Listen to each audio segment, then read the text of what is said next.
Bonjour. Bonjour, ça va bien, madame? Puis-je vous interviewer par rapport à votre arrivée au Québec? Oui, pas de problème. Pourquoi vous avez choisi le Canada et plus précisément le Québec comme destination? Moi, je suis au Québec parce qu'une amie m'a raconté qu'il y avait des rencontres d'information de la délégation de Québec au Buenos Aires. Et comme moi, j'avais déjà étudié français quand j'étais adolescent, j'aimais ça, alors j'ai embarqué. Et comment ça s'est passé votre immigration? C'est correct, c'était de longues démarches, ça durait à peu près 2 ans. On doit passer, devoir faire beaucoup de formulaires, de papiers, après passer des entrevues médicales et une entrevue avec un officier d'immigration. Et bon, après, on te donne le certificat de sélection de Québec. Comment vous avez trouvé l'accueil quand vous êtes venu ici? C'était correct, c'était pas très long, c'était à peu près une semaine où on nous racontait un peu les marchés de travail, le climat, la société, des petits vices que les immigrants ont, qui sont différents aux coutumes d'ici, alors, mais pas très long. Est-ce que vous pensez que l'accueil aurait pu être plus précise et plus long? Est-ce que vous pensez que ça aurait pu vous aider par rapport à l'accueil de votre immigration? Oui, ça aurait pu être un peu plus complet, surtout un peu en orientation, en profession, comment trouver la voie pour pouvoir exercer la profession qu'on a dans notre pays. Alors, ça, il y avait un peu de... C'était très sommaire. Maintenant, je sais qu'il y a beaucoup d'organismes communautaires qui font l'accueil des immigrants. Alors, à cette époque-là, je ne connaissais pas. Oui. Est-ce que vous avez vécu des préjugés ou des stéréotypes quand vous êtes venu ici? Personnellement, je sais pas. Je pense que non. Je ne suis pas très observatrice. Je ne regarde pas ce que les autres font. Je fais mes choses. Je ne m'intéresse pas trop comment ils me regardent ou qu'est-ce qu'ils pensent de moi. Mais en général, je pense que non. Je n'ai pas eu de grands problèmes. Et actuellement, dans mon travail, je n'ai jamais eu de problème.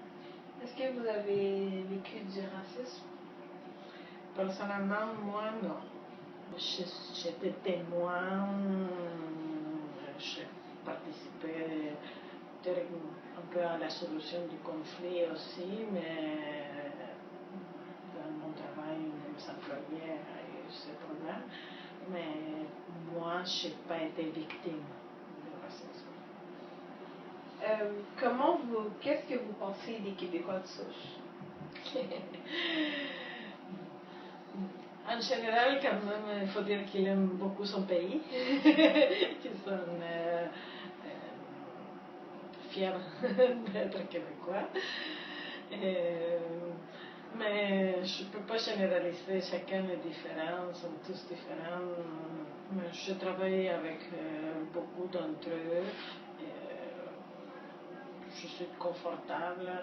Seulement, je trouve qu'il prend plus de temps que nous pour entrer en confiance et établir une relation. Peut-être qu'après la relation peut-être est plus durable, je ne sais pas, mais ça prend longtemps pour qu'une personne te fasse confiance, te fasse entrer chez elle, ou des choses comme ça. Comment vous trouvez les ressortissants de votre pays, les Argentins qui ont émigré avant vous au Canada? Il n'y a pas beaucoup ici, c'est une communauté assez petite. Moi, j'en ai 2 ou 3 amis qui viennent d'Argentine. on se voit un peu, ça nous aide à garder les liens, mais on est un peu spécial, on est comme très, des gens très fiers et qu'on se croit un peu supérieur aux autres. Alors, c'est difficile des fois quand ils sont à l'extérieur plus. C'est pas très facile des fois de faire des liens. Est-ce que vous voyez un défi par rapport à vos enfants qui gardent leur culture, qui ne prennent pas trop de la culture québécoise, qui ne perdent pas de leur identité argentine? Alors, c'est pas une chose qui me préoccupe. C'est pas parce que je n'aime pas à ma culture, mais je pense pas que il faut comme trop s'affirmer dans son ancienne culture ou trop s'adapter à la nouvelle. Je pense qu'il faut faire les choses qu'on se sent confortable avec. Et pour les filles, on parle espagnol à la maison, on voyage régulièrement chez nous, alors je ne pense pas qu'elles vont perdre sa racine, mais c'est sûr qu'elles vont être différentes que si elles auraient grandi toute sa vie en Argentine. Alors, c'est normal. Est-ce que vous voyez un défi par rapport à votre identité pour ne pas perdre votre identité argentine? Non, je suis émigrée, j'ai émigré très grande. Alors, je pense que j'ai mes racines bien ancrées. Est-ce que vous recommanderiez le Québec à vos amis, votre famille en Argentine pour province d'immigration pour venir vivre? Si eux pensent à émigrer, oui, c'est sûr que si on, par exemple, si on me donne le choix entre Québec et les États-Unis ou même peut-être le reste du Canada, je suis très confortable ici, alors c'est sûr que je vais le recommander. Mais le fait d'émigrer, c'est une décision assez difficile et qu'il faut très réfléchir. Et c'est pas tout le monde qui peut le faire parce que c'est très dur. Okay. Est-ce que vous pensez que vous êtes intégré à la culture québécoise et à la société québécoise? Je ne dirais pas exactement intégré à la société dans le sens que je peux travailler, étudier, fonctionner, oui, parfaitement. À la culture, c'est un peu différent